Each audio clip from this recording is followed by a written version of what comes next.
ஏனுங்க வைகையில தண்ணி கொஞ்சமா போகுது, அதனாலதான் வை கை வை குடம்னா சொன்னா இல்ல வை அண்டானா வை கை புண்ணிய தீர்த்தம் பாரு, ஒரு கை அள்ளி குடிச்சுக்கிட்டு போகணும்.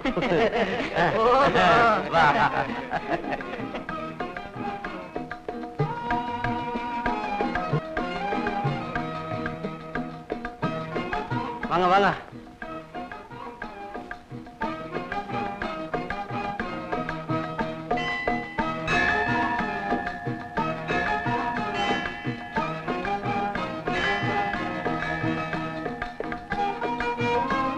பாத்தியா கோபுரத்தை? ஆமாங்க, கோபுரத்தை கொத்தனாருங்க செஞ்சாங்க. அத தூக்கி நிறுத்தினவங்க யாரு? அதுதானே தெரியல. சரி, வீரனை கேட்டுக்குவோம். அப்படிவா உட்கார்ந்து பேசுவோம்.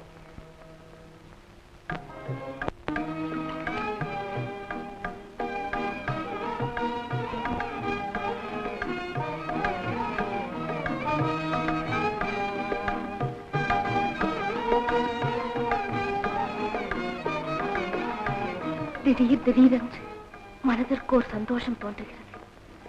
அந்த நேரங்களில் இந்த உலகமே மறந்து போகிறது. வாழ்க்கை முழுவதும் இப்படியே இருக்கக்கூடாதா என்று ஒரு எண்ணம் தோன்றுகிறது. இது எனக்கு மட்டும்தானா, இல்லை எல்லா பெண்களுக்குமே இப்படித்தானா? நீங்கள் என்ன சொல்லுகிறீர்கள்?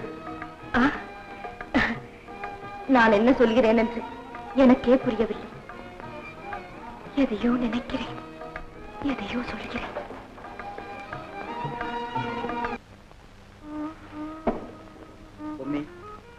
மன்னர் கொடுத்த தவணை நாளையுடன் முடிவடைகிறது.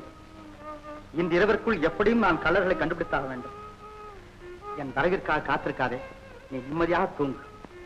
அத்தான், நெருப்பாற்றில் நீந்தி செல்ல வேண்டிய ஆபத்தான நிலையில் நீங்கள் இருக்கும்போது எனக்கு நித்திரைதான் வருமா அல்லது நிம்மதிதான் ஏற்படுமா? பூமி, நான் ஏற்றுக்கொண்டிருக்கும் பொறுப்பு அப்படிப்பட்டது. அதற்கு நீ என்ன செய்ய முடியும்? என் சக்திக்கு தகுந்த உதவி, கணவனுக்கு மனைவி செய்ய வேண்டிய உதவி, அதை நான் செய்யலாம் அல்லவா? பூமி, இந்த களங்கமற்ற எண்ணம் ஒன்றே போதும். ஒரு பெரும் படையை என் பக்கம் இருக்கும் தெம்பு எனக்கு உண்டாகிறது. அத்தான், கடமையில் இறங்கிவிட்டால் கண்ணி நீக்க நேரம் இருக்காது. ஆகையா இந்த பௌர்ணமி நிலவில் கொஞ்சம் ஓய்வு எடுத்துக் கொண்டு புறப்படுங்கள். இந்த பௌர்ணமியா? ஏன், என்ன? ஒன்றுமில்லை. இன்று நான் நிறைவேற்ற வேண்டிய இன்னொரு கடமையும் இருக்கிறது. மறந்தே போய்விட்டேன். நான் வருகிறேன். அத்தான், என்ன? கொள்ளை கூட்டத்திடமிருந்து கொண்டு வந்த பொருள்கள் இங்கே இருக்கின்றனவே. இருக்கட்டும், அதை நாளை தினம் மன்னரிடம் ஒப்படைத்து விடலாம். வரட்டுமா?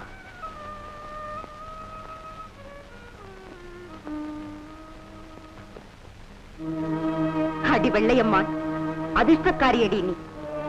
அழகா இருக்கிறாய் நீ. ஏனடி இப்படி அலங்கோலமாக பார்க்கிறாய்? அரசனின் கடைக்கண் பார்வை கிடைக்காதா என்று ஆயிரம் ஆயிரம் பெண்கள் ஏங்கிக் கொண்டிருக்கிறார்கள். எத்தனை ஆடை அணிகள் பார்.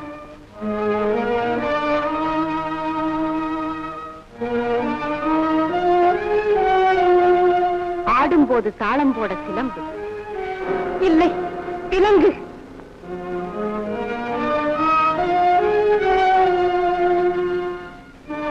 அசையும் போது இசை முழங்க வளையல் இல்லை, நச்சு பாம்பு.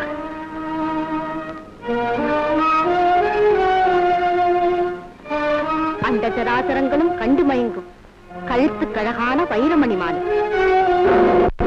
இல்லை, தூக்கு கயிறு. அவனை தடுப்பதாவது. சரி, பதில் கொள்ளுங்கள். சாகப் போகும் எனக்கு சாந்தி தரப்போகிறது இந்த கத்தி. சாயப் போகும் என் உடலுக்கு பாதை திறந்து வைக்கப் போகிறது இந்த கத்தி. வாழ்விலும் சாவிலும் நீங்களே துணை என்றிருந்தேன். வாழ்வுக்கு நீங்கள் இல்லை, சாவுக்கு துணை புரிய இதோ கத்தி வந்திருக்கிறது. எது எனக்கு துணையாயிருந்தாலும் அதுதான் நீங்கள், அதுதான் நீங்கள். அம்மா, யாரடி நீ? போவழியே, என்னை தடுக்காது. மானத்தோடு வாழத்தான் உரிமை இல்லை, மரணத்தை தடுக்கிறாய். போவழியே, முடியாது. நான் உங்களை பார்வையிட மாட்டேன். நீ என்னை சாக விட மாட்டாய், உன் மன்னன் என்னை வாழ விட மாட்டான். சிறகொடிந்த பறவை போல் நான் துடிக்க வேண்டும், தீப்பட்ட மலர் போல் நான் கருக வேண்டும். அப்படித்தானே? அடி பாவி, உனக்கு நான் என்ன தீங்கிழைத்தேன்? என்னை விடு, என்னை விட்டு விடு, விடு, விடு, என்னை விடு, விட்டு விடு, விடு, விடு. நான் உங்களை சாக விட மாட்டேன்.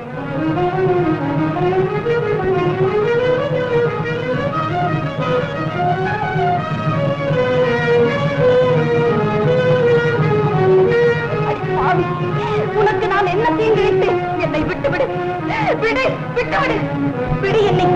கையா விடு, கையா விடு, விடு. பிள்ளையம்மா, என்ன இது? என்னை விடுங்கள். நான் சாவதென்று முடிவு கட்டுவிட்டேன். என்ன? சஞ்சலத்திலிருந்து விடுதலை அடைய துணிந்து விட்டேன். பிள்ளையம்மா, விடுங்கள் என்னை. போங்கள், போய்விடுங்கள், போங்கள். நான் ஏன் போக வேண்டும்? எதற்காக இந்த தற்கொலை முயற்சி? விளக்கம் சொல்ல நேரமில்லை. இன்னும் கொஞ்ச நேரத்தில் மன்னாதி மன்னர் இங்கு வரப்போகிறார். என்ன? அவர் உன் மேல் ஆசைப்படுகிறாரா? அன்பு வைக்கிறாரா? மணக்கப் போகிறாரா? இல்லை, அதிகாரம் செலுத்துகிறார், அடிமையாக்கப் போகிறார், காவலும் வைத்திருக்கிறார். அக்கிரமம், அநியாயம். அதை நீங்கள் சொல்லி கேட்கக்கூடிய நிலையில் அவர் இல்லை. அதற்காகவா நீ இந்த முடிவுக்கு வந்தாய்? வேறு வழி? யார் எனக்கு துணை? கொடிக்கொரு கொம்பு என கூட வாழவும், மாலை சூடி மனைவியாக என்னை ஏற்றுக்கொள்ளவும் துணிந்தவர்கள் யார் இருக்கிறார்கள்? அதற்கு ஒரு வழி இல்லாத இந்த ஜென்மம் இருந்தன்ன போய் முடியாது. நீ வாழத்தான் வேண்டும். அதற்கு நான் என்ன செய்ய வேண்டும்? சொல், சொல் விளையம்மாள். வறண்டு கிடக்கும் என் வாழ்வை வளப்படுத்த வேண்டும். இருண்டு கிடக்கும் என் நெஞ்சிலே ஒளி ஏற்றி வைக்க வேண்டும். உங்களுக்கு நல்ல மனம் இருப்பதா? என்னை கைப்பிடித்து மனைவியாக ஏற்றுக்கொள்ள வேண்டும் என்று கேட்கத்தான் உங்களை இங்கு வர சொன்னேன். ஆனால் இப்பொழுது அதை கேட்கக்கூடிய நிலையில் நான் இல்லை. விளையம்மாள், என்னை தொடாதீர்கள், தொடாதீர்கள். அரசர் வரும் நேரமாகிவிட்டது, போய்விடுங்கள். என்னால் உங்கள் வாழ்வு கிடக்கூடாது. வரட்டும். அரசர் என்ன, இந்த அகிலமே திரண்டு வந்தாலும் உன்னை காப்பாற்றுவது என்னை தடுக்க முடியாது. கேவலம் ஒரு நாட்டியக்காரிக்காக இவ்வளவு பெரிய தியாகமா? பிள்ளையம்மாள், உடலாலும் உள்ளத்தாலும் களங்கமே இல்லாத ஒரு மாணிக்கம். மனிதர்கள் தாங்களாகவே செய்து வைத்துக் கொண்ட கட்டுப்பாட்டிலே துவண்டு போன உன் நெஞ்சு உன் புனிதத்தன்மையை மறைத்து பேசுகிறது. பிள்ளையம்மாள், நான் உன்னை கேவலமாக கருதுவதாக எண்ணித்தானே நீ இந்த வார்த்தையை சொன்னாய்? இல்லை, இல்லை. அரசரின் அதிகார வரம்பு அவ்வாறு கூறுகிறது. காட்டு முல்லை, கரையோரத்து ரோஜா, தடாகத்து தாமரை, இவைகளை யார் வேண்டுமானாலும் பறிக்கலாம். ஆனால் அதிகாரத்தில் இருப்பவர்கள் வேலி போட்டு விட்டார். மலர் மறுக்கவா முடியும்? அரசாங்கம் எனக்கு வேலி போட்டு விட்டது. இனி நீங்கள் யார், நான் யார்? நீ யார்? இன்று முதல், இப்போது முதல் என் மனைவி. நீ என் மனைவி. வெள்ளையம்மாள் என் மனைவி. என் மனைவி. நான் உங்கள் மனைவி. குற்ற கூண்டிலே நீதிபதி போட்ட சட்டம் போட்டவரையே வளைத்தது. நாட்டு மக்கள் காணாத வரை நல்ல தீர்ப்பு வழங்க வேண்டும் இந்த அரசு சபை வழங்கும் நிச்சயமாக. தளபதியானே, இந்த குற்றச்சாட்டுகளுக்கு நீர் கூறும் பதில் என்ன? உங்கள் குற்றச்சாட்டு அதை இன்னும் சொல்லவில்லையே. ஒன்று மரியாதவர் போல் கேட்கிறார். கள்ளர்களை அடக்க வேண்டியவர் நீர். சபை அறியும். அந்த கடமையை ஏற்றவர் நீர். நாடறியும். ஊரடங்கு சட்டம் போட்டி உலகமே அறியும். மீறினால் தண்டனை என்று சொல்லி தெரிய வேண்டியதில்லை. அது அதிலேயே அடக்கம். அந்த சட்டத்தை மீறே மீறினீர். தளபதி மீறலாம் என்பது ஒரு விதி. மீறியது தவறான எண்ணத்தோடு என்பது அரசு சபையின் கருத்து. போனது கள்ளர்களை பார்க்குமா என்பது அரசு சபைக்கு ஏற்பட்டுள்ள சந்தேகம். கள்ளர்களுக்கு உமக்கும் உறவு உண்டு என்ற அடிப்படையில் எழுந்ததான் இந்த குற்றச்சாட்டு. ஆம், உண்டு. என்ன? கள்ளர்களோடு உனக்கு உறவு உண்டா? ஒப்புக்கொள்கிறாயா? ஒப்புக்கொள்கிறேன். எனக்கும் நண்பர் குடிலருக்கும் நெருங்கின உறவு உண்டு. மறைக்காம குற்றச்சாட்டுகளுக்கு மட்டும் பதில் சொல். பதில் சொல்ல முடியாத வேளையிலே பழசாகி போன புன்னகையை வீசுவது 10ஆம் பசலிகளின் செயல். இப்பொழுது தேவை புன்னகை அல்ல, குற்றம் செய்ததற்கு காரணம். காரியத்தை ஆராய்ந்தால் காரணம் தானே தெரிகிறது. மன்னா, என் மீது சாட்டப்பட்டுள்ள குற்றச்சாட்டுகள் எண்ணிக்கையிலே பல. ஒருவனை குற்றவாளி ஆக்கிவிடலாம், நிரபராதி என்று நிரூபிப்பதுதான் கடினம். மன்னா, இதுவரையில் என் வாழ்விலே கள்ளமில்லை, கபடில்லை, சூதில்லை, சூழ்ச்சி இல்லை. இந்த பதவி நான் கேட்டு பெறவும் இல்லை. கூப்பிட்டு தந்தீர்கள் என்பதற்காக நான் செய்வதெல்லாம் சரி என்று வாதிக்கவும் இல்லை. புலிவேட்டையாடும் பொறுப்பேற்றேன். வழியிலே ஒரு புள்ளிமானை காப்பாற்ற வேண்டிய அவசியம் வந்தது. காப்பாற்ற வருவான். அந்த வரவை கள்ளர்களும் சம்பந்தப்படுத்துவோம் என்று காத்திருந்தார்கள் சிலர். யார் அந்த சிலர்? ஏன் என்று வந்தார்கள்? எவருக்கு ஆணை? மன்னா, கொஞ்சம் தலை நிமிர்ந்து பாருங்கள். இன்னமும் விளக்கம் சொல்லத்தான் வேண்டுமா? நிறுத்தும். களவு போன மூட்டைகள் காணப்பட்ட நமது வீட்டில் எப்படி அங்கு வந்தது? கள்ளர்கள் கொடுத்த பரிசா, இல்லை தானே எடுத்துக் கொண்டதா? குறுக்கு வழியிலே குற்றம் சுமத்துகிறார் நம்ம தளபதியா? அத்தனை கலர்களையும் பிடிக்கும் வரை விஷயம் வெளிவர வேண்டாம் என்று அப்படி நான் செய்தேன்.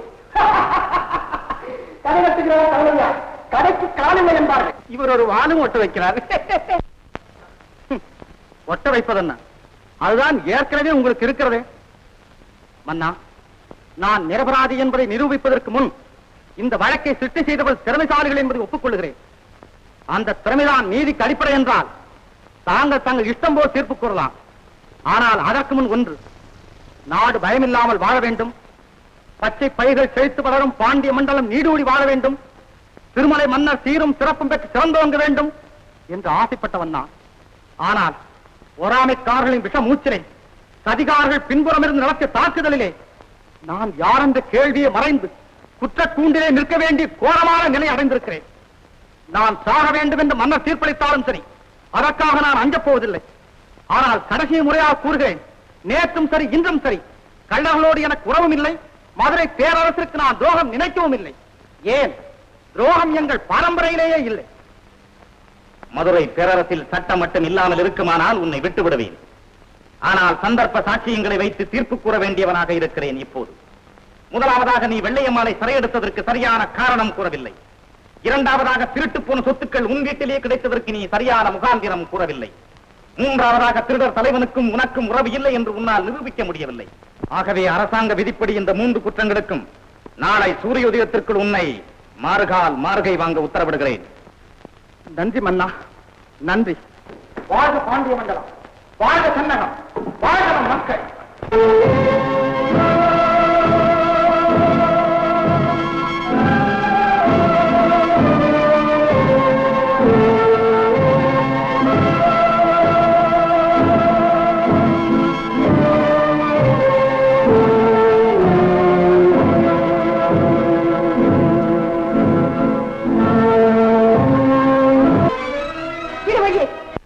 மனைவி கணவனை பார்க்கக்கூடாது என்று தடுக்க யாருக்குமே உண்மை இல்லை.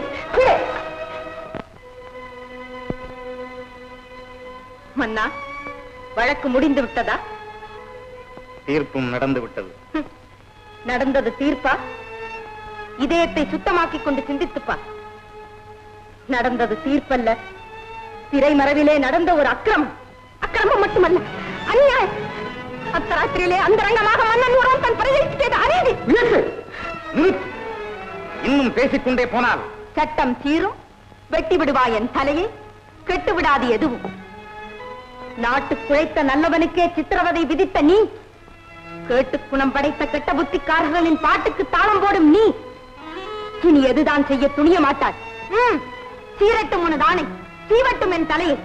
ஆத்திரத்தால் அறிவிழந்து பேசுகிறாய் வெள்ளையம்மாள். அதனாலே பொறுக்கிறேன். சட்டம் எல்லோருக்கும் ஒன்றுதான். இப்போது அதுதான் நியாயம் வழங்கி. தன்னலத்திற்காக என்னை என் வீட்டிலேயே சிறை வைத்தாயே, அது எந்த சட்டம் வழங்கிய நியாயம்? ஏன் திகைக்கிறான்? செய்துவிட்ட அநீதி இப்பொழுதாவது கண்ணுக்கு தெரிகிறதா? நிதானித்து பேசு. நடந்தது சட்டத்தின் தீர்ப்பு. சட்டத்தின் தீர்ப்பு. குற்றமற்ற கோவலனை கொண்டது சட்டத்தின் தீர்ப்பு. அப்போது பாண்டியன் தலைநகரை பற்றி எரித்தது கற்பனை, அது தர்மத்தின் தீர்ப்பு. அநீதிக்கு கணவனை பலியிட அழுது தவிக்கிறாள் மனைவி. நீலக்குடி பறந்த ஏ பாண்டிய மண்டலமே, சங்கம் வளர்த்த தங்கத்தாகுது பொங்கி புலம்பும் உன் மகளின் பா, பொறுமையாக முச்சே பா. வைகை நதியோடி வளம் பெருக்கும் தாயே, கண்ணகியின் கண்ணீருக்கு பதில் சொன்னாயாது. கூடமடிந்தால் கோப்பெரும் தேவி என்று வரலாறு வந்தாயே. நான் சாக தயாராயிருக்கிறேன். ஆனால் தர்மத்தின் பதில் எங்கே?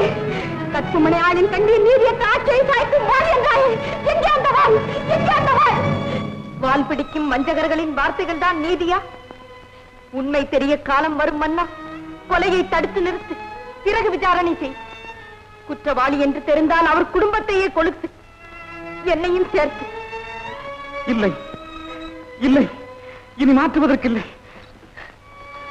இல்லை, கண்ணீரை துடைக்க மனமில்லை, கவலையை தீர்க்க மனமில்லை. நீ மன்னன் அல்ல, மனித இதயமே இல்லாதவன். கொன்ற பிறகு உண்மை தெரிந்தால் உயிரை கொடுக்க முடியுமா உன்னால்? சொல் மன்னா, சொல்லிவிடு. சொல்ல மாட்டாய். நீ திட்டமிட்டு கொலை செய்கிறாய். உன்னிடம் கருணை எதிர்பார்த்து பேதை நான். நீ கொல்வது வீரனை மட்டுமல்ல திருமலை மன்னா, அவரது மனையாளை கொல்கிறாய். அவரை மனதார காதலித்த என்னை கொல்கிறாய். பாடும் வைகையின் புகழை கொல்கிறாய். செந்தமிழ் நாட்டின் பண்பை கொல்கிறாய். சிங்காதனத்தின் பெருமையை கொல்கிறாய். இன்னும் என்ன மன்னன் பதவி? சாக்காட்டிலே அரசு நடத்து, எலும்புக்கூட்டிலே சிங்காதனம் அமைத்துக் கொள். போர்க்களத்திலே சாக வேண்டியவரை கொலக்களத்திலே கொல்கிறாயே. இன்று முதல் உன் மனக்களத்திலே போர் ஆரம்பம். மறக்காதே மன்னா,